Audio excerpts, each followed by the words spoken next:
Hi there, I'm Joe Holden with CBS News Philadelphia, joined by my colleague Liz Crawford. We've been working an intensive investigation for more than a month now into a very horrific case of child abuse that prosecutors say ended in the death of a 12-year-old girl named Malinda Hoagland.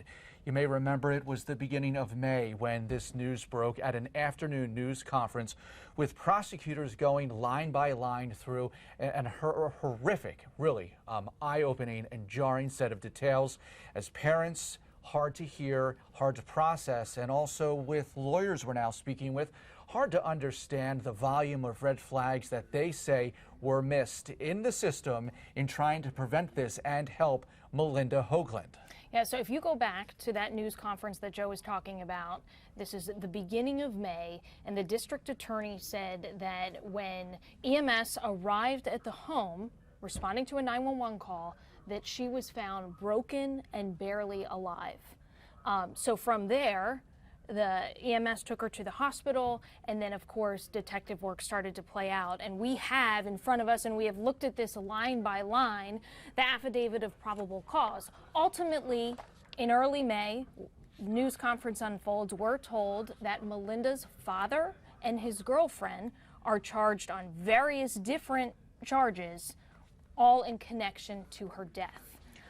So a lot of this playing out in an area of Chester County. It is rural, it is agricultural, it is about north and west of Coatesville in West Count Township, in an area that, again, is served by the West Count Township Police Department, but the circumstances bringing police to the home began with that 911 call. And from the start, according to prosecutors and statements in these affidavits of probable cause, there were stories going around from two central people in this investigation: Malinda's father, Rendell Hoagland, and father's fiance/girlfriend. There isn't a fine line on her relationship there, but her name is Cindy Warren.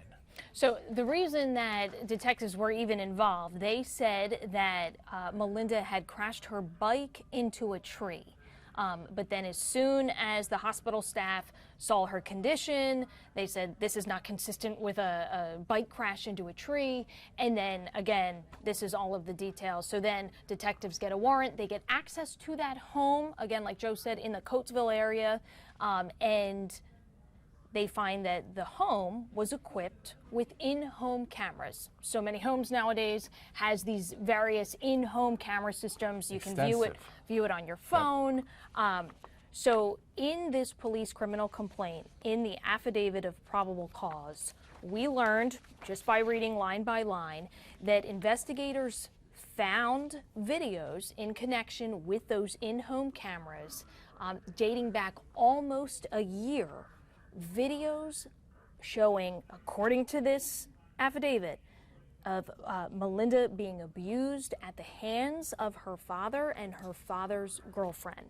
I am going to read some of that for you. I just want to warn you that these details are really, really alarming, and you may find them disturbing. And we're going to go into more detail on this in our extensive investigative series that's coming up soon here, but I just want you to have this information. So line by line here, this is a detective's work saying a video dated February 6th of 2024 shows MH, that's Malinda Hoagland, secured to a dresser with a leg shackle and marching in place. So that's just a little bit. There is so much detail, this over and over again over the course of months. Like I said, the video footage goes back nearly a year. Now, the district attorney told us that overall they had countless videos showing that Malinda was kept shackled to furniture and forced to do strenuous exercise around the clock. And again, this was demanded of her by, according to these documents, more often than not, her father's girlfriend. A video on February 11th, 2024 shows MH chained to an air hockey table, kneeling while Cindy Warren tells her to jump up. If she does it again, she, meaning Warren, will come in and kick her in the teeth. A video on the day after at 1:23 in the morning shows MH chained to the table, sleeping on the bare floor. It goes on, and the DA told us at this news conference, and we read it for ourselves. Ultimately, Malinda was kept in her home, again, forced to do all of these strenuous exercises, tortured, and also starved. And prosecutors describe it torture in progress with the element of these cameras. And when Malinda is rushed to Paoli Memorial Hospital, what we are understanding, there were calls already to investigators to show up at the ER to document what medics and surgeons were now dealing with. Malinda was rushed into surgery in efforts to save her life. When she arrived at the hospital, she weighed 50 pounds. Prosecutors say in their filing, not the weight of somebody who is living or thriving in this country.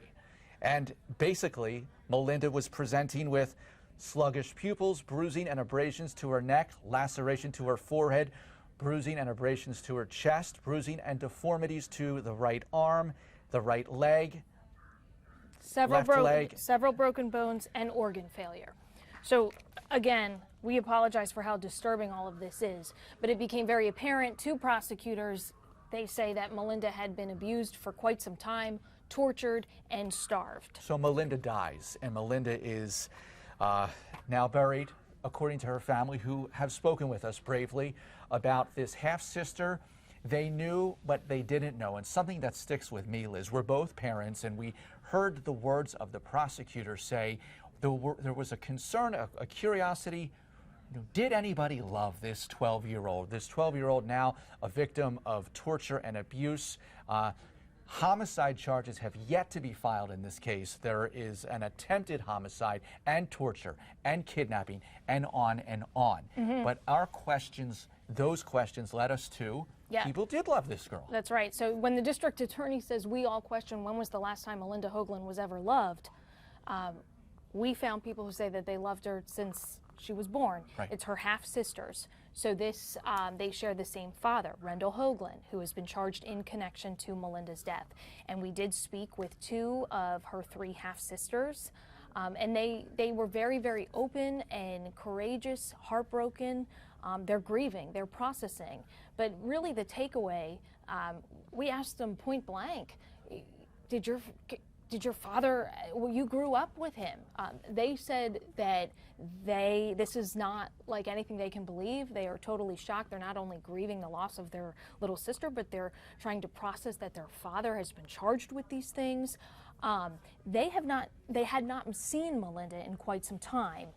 They were estranged from their father because they said that they questioned his girlfriend, Cindy Warren. They were concerned because she had a history of child abuse. And for good reason they were concerned, as Liz just mentioned. Cindy Warren's name was everywhere, it would seem, in headlines back in the late 2000s, 2007 in particular, when she was implicated in child abuse. Specifically, a guilty plea to child endangerment in Monroe County, which is in the Poconos. Stroud Regional Police arrested Cindy and at that time her then husband, McKinley Warren. McKinley Warren would eventually plead guilty to a 2000 homicide of a 2-year-old girl named Jessica Bach. Things sort of unraveled for this couple in the Poconos when the report of abuse of a 3-year-old child came into authorities. They investigated, and at one point, part of our investigation, we sync back up with the district attorney in Monroe County, who at the time was an assistant DA prosecuting Cindy Warren, McKinley Warren, and this entire orbit of troubling allegations of child abuse. And what we've seen is this pattern, these allegations that the district attorney on camera last week told me over a Zoom. It's chilling. It's chilling. So Cindy Warren in 2007 pleaded guilty to child endangerment.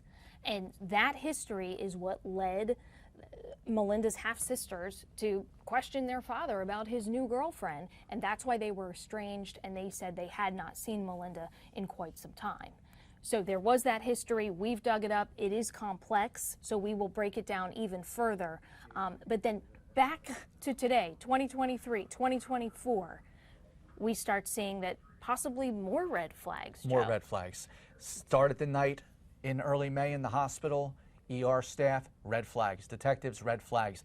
Now we have the benefit of documents. Hindsight is really 20/20, according to some of the officials we've spoken with. But reports from the school district of illegal absences over and over, enough to raise concern and alarm with child protective experts and services in Chester County. One thing we did see was concern from the lawyers now representing the family. Did children, youth, and family in Chester County, in their words, did they appropriately investigate these red flags as they were coming up? It is part of our larger investigation, and sort of to give you a roadmap of where all of this then leads.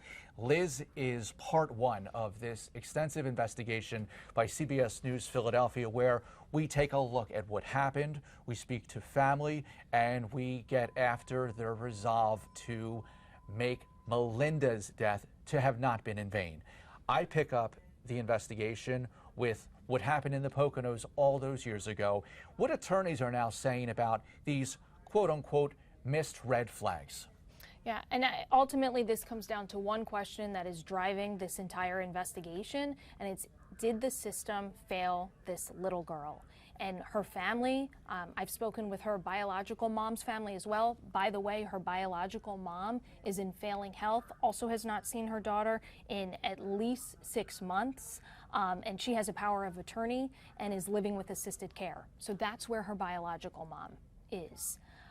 So we, again, did the system fail this little girl, and her family wants change to prevent this from ever happening to another child again, and we still have questions, and we're still uncovering more. The details of this go back to the year 2000, and we are still tracking and tracing and connecting the dots on something that's nearly 25 years potentially in the making. So what of it with Rendell Hoagland, Malinda's father, and the girlfriend/fiance, Cindy Warren? What are they saying? Well, we caught up with Cindy Warren this week and we pressed her for information. What about Malinda? You'll want to see what she had to say to our cameras as we tried to learn more of whatever her side of the story may be. So this investigation just getting off the ground. Stay close with CBS News Philadelphia as we break down the truly tragic story of Malinda Hoagland.